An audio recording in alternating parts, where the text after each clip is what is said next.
I guess building on what we just learned, I want to share with you just an activity, some way for us to start to build some more connections. The topic was going to be about happiness and what makes us happy. So in a moment, I'll ask you to turn to the person next to you, and the prompt will be, what is lasting happiness and what can that look like? But I also want to tie it to this idea of mindfulness or meditation. A lot of times we think of meditation as something that is really passive. We just kind of sit there, eyes closed. It can look like someone's not doing anything.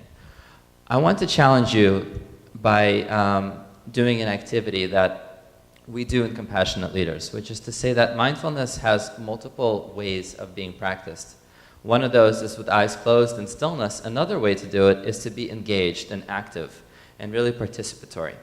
So when you turn to the person next to you and you have a discussion, see if one person can just be the listener. So we'll just say person A and person B.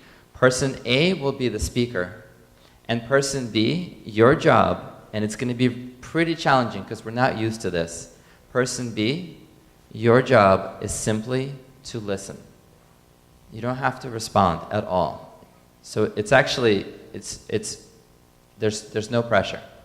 And then switch, I'll just prompt you, and then you'll switch to person B.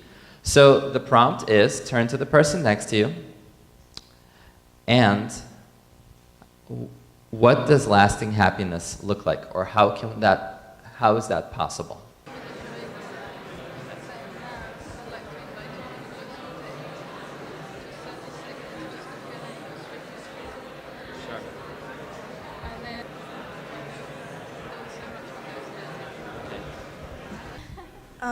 For me and my partner, lasting happiness was, like we compared it to the stars, kind of like how they're lasting like for a really long time, like a sense of security and stuff like that, and just like when I said like feeling like okay, like being good in the long run, like having like security and something like that to like just know that you're okay, stuff like that. So yeah.